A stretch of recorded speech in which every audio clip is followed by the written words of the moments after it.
Tá, perdão, caiu a outra live. Eu vou começar dando os avisos que a live vai ficar salva mesmo. Segunda a sexta, 6 horas da manhã, nós temos o Good Morning Holy Spirit.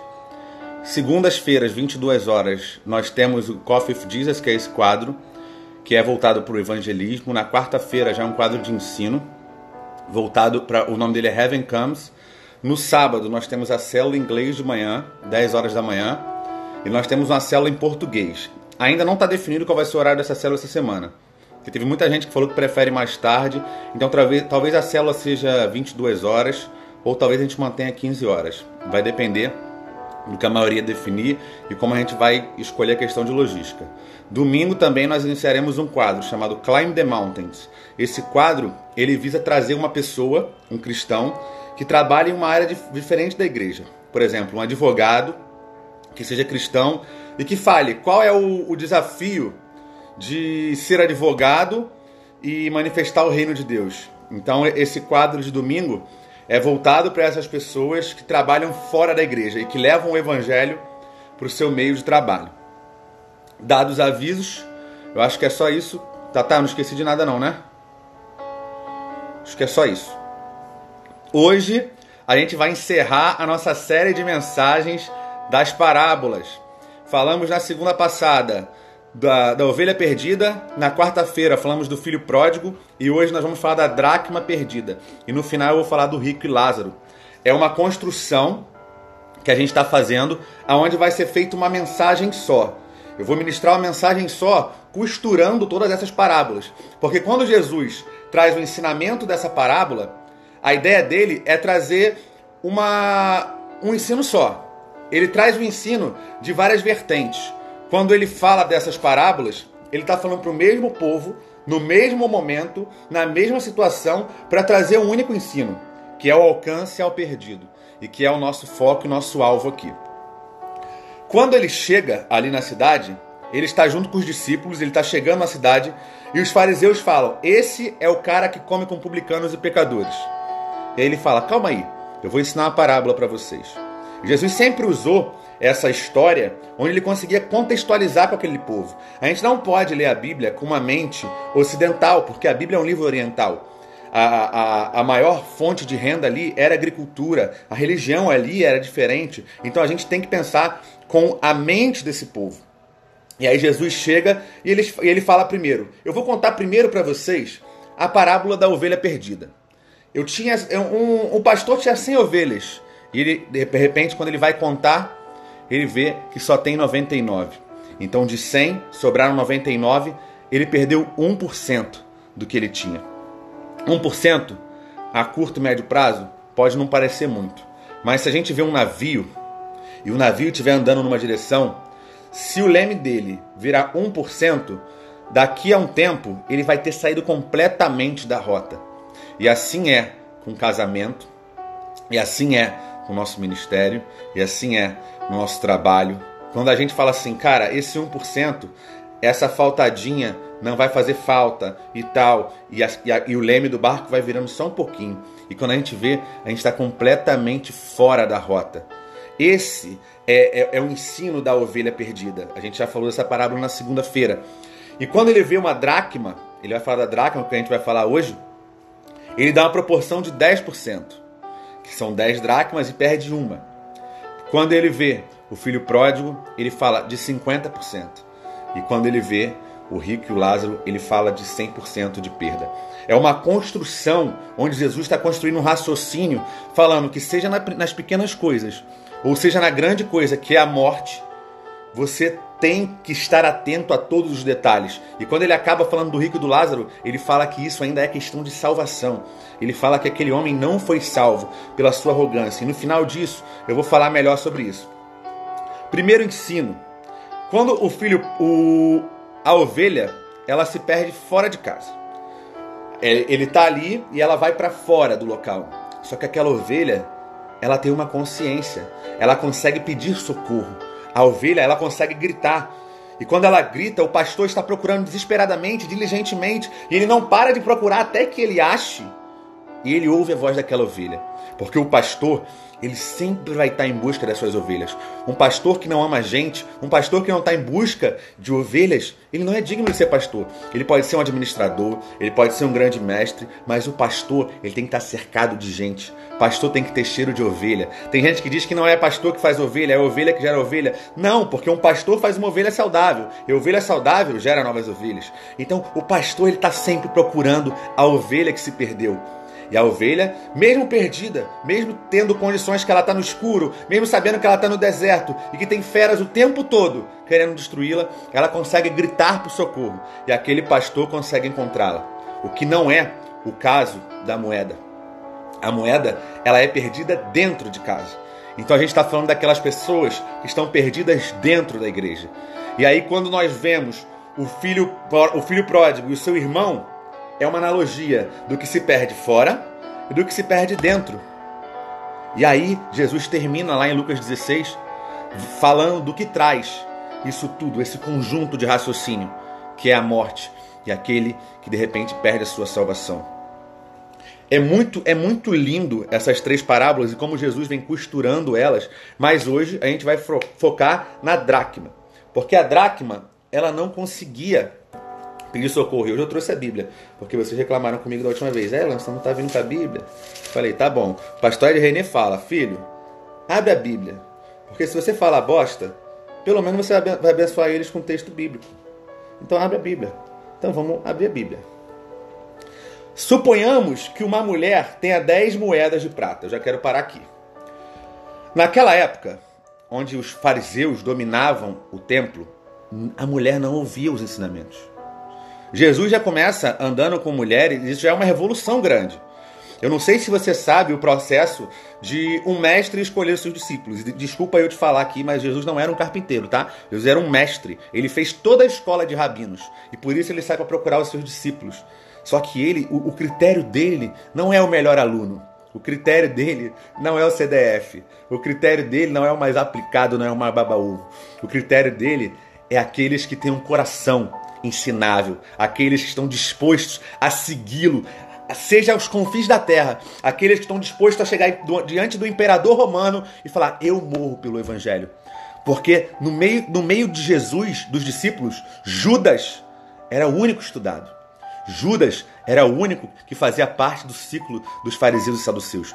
Judas era o único discípulo de todos que tinha um doutorado, talvez, ou um mestrado, trazendo para o nosso contexto. E ele foi o único que traiu. E ele foi o que vendeu.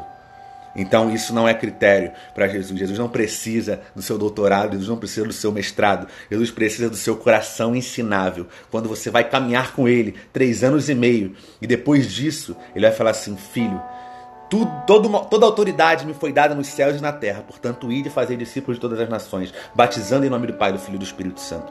E esse poder está sobre você. Mas vamos lá, voltar para aqui, que senão eu vou embora. As mulheres. Essa parábola, eu deixei ela por último, porque ela é uma revolução no empoderamento feminino. As mulheres não ouviam.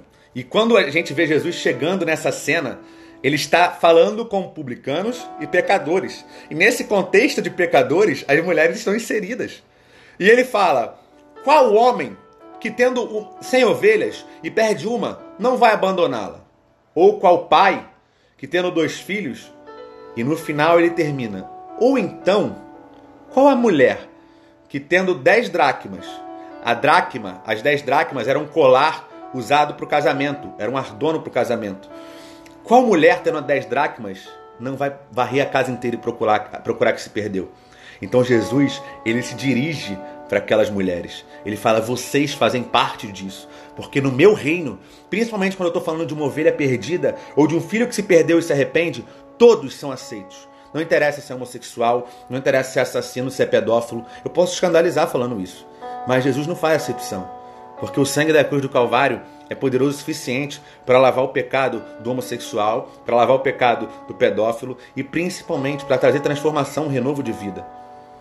Isso é a loucura da pregação do Evangelho. Essa é a loucura da obra da cruz. Nós vamos continuar o texto. Acaso acenderá uma lâmpada, varrerá a casa inteira e procurará com cuidado até encontrá-la? E quando encontrar, reunirá as amigas e vizinhas e dirá, alegrem-se comigo, pois encontrei a minha moeda perdida. Da mesma forma, a presença dos anjos e a alegria nos céus quando o único pecador se arrepende. Mais uma vez, ele está trazendo uma exortação para aquele povo que fala: você é o Messias prometido de Israel. Você deveria estar pregando o evangelho para nós.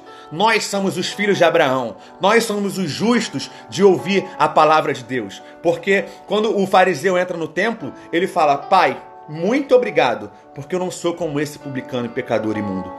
E Jesus fala que junto com aquele fariseu, aquele publicano entrou. E ele não se achou digno de olhar nem para o céu.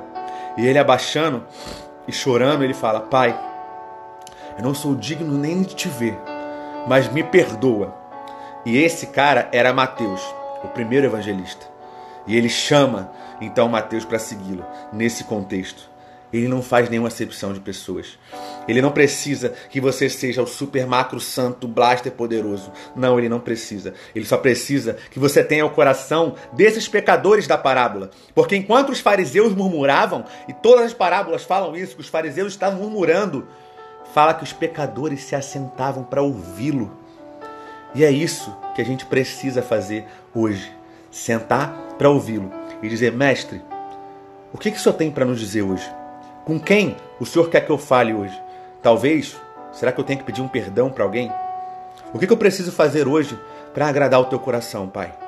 Ele vai falar: filho, senta aqui que eu vou falar com você. E então, a mulher nessa parábola da dracma, ela mostra como valorizar as pequenas coisas. Naquela época, uma dracma de prata era referente a um denário, que é um dia de salário.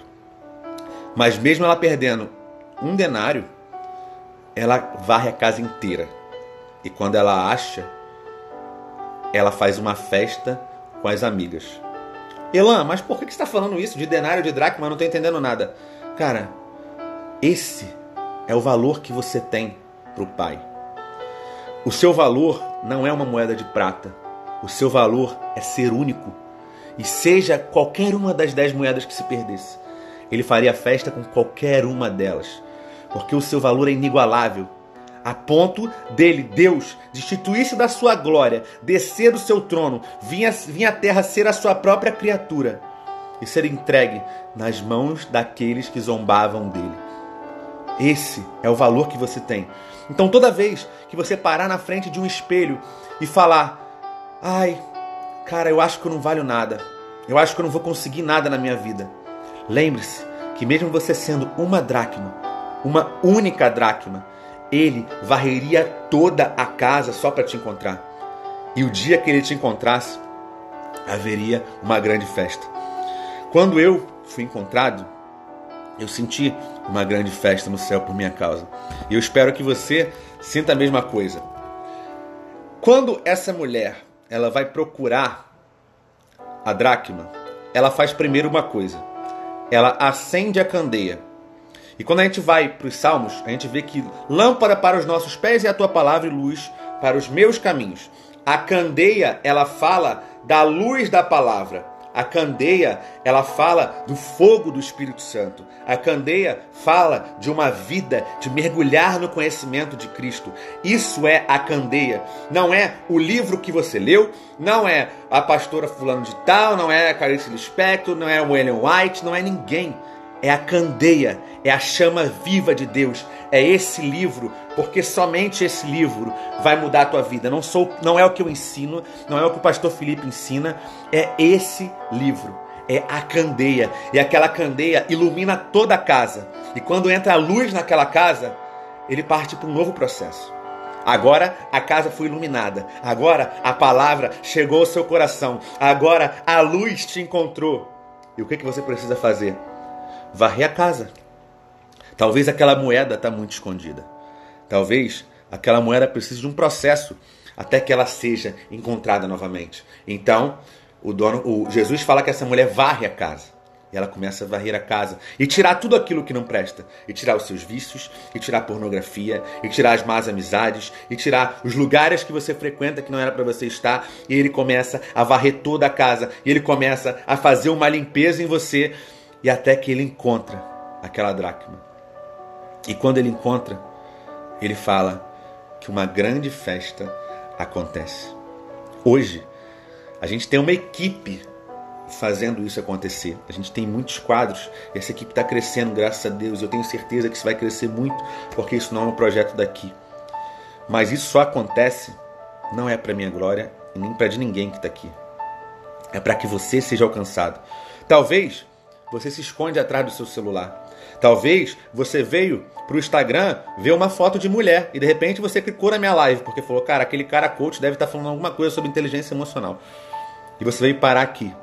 E tudo isso, tudo que a gente estuda, tudo que a gente fala, é para que a candeia entre na sua vida e que juntos a gente varra a casa e que você possa participar dessa festa. Que você possa celebrar junto com aquele que é o seu dono. Talvez você está como uma dracma agora e você não consegue pedir socorro. Talvez você nem saiba que precisa de socorro. Talvez você nem acredite que precisa de socorro. Mas eu vim aqui hoje, às 10h23 da noite, para dizer que sim, tanto eu quanto você, nós precisamos desse socorro. E hoje eu quero fazer uma oração com você. Se você foi impactado por essa palavra, se você sabe que você é essa moeda, que você não tem forças para pedir ajuda, nós estamos aqui só por você. Pai, eu quero orar por essa vida agora que está me escutando. Deus, é o Teu Espírito Santo que convence do pecado e do juízo. Não sou eu, não é a equipe, mas o Senhor veio hoje nessa live. Eu estava passando muito mal antes de começar. Mas eu falei, Deus, há um propósito. Hoje haverá festa no céu. E hoje nós encontraremos essa dracma perdida. E aqui nós estamos, Pai. Por causa dessa vida que está me escutando. Levando o Teu amor, levando o perdão dos pecados, levando o arrependimento genuíno para que possa acontecer uma transformação. Pai, toca nessa vida, toca nesse coração e dê a essa pessoa que está me ouvindo agora uma nova história. É o que eu oro e te agradeço em nome de Jesus. Nós estamos aqui à disposição para te amar, cuidar, caminhar com você. Amanhã, 6 horas da manhã, mais uma live. A Tamires que está aí, que vai ministrar e ela arrebenta, prega mais do que eu. Então não perca, porque vai ser incrível. Se você recebeu essa palavra, se essa palavra foi ao seu coração, me procura no direct, eu vou ter o maior prazer do mundo de conversar com você e vem fazer parte dessa família. Que Deus te abençoe.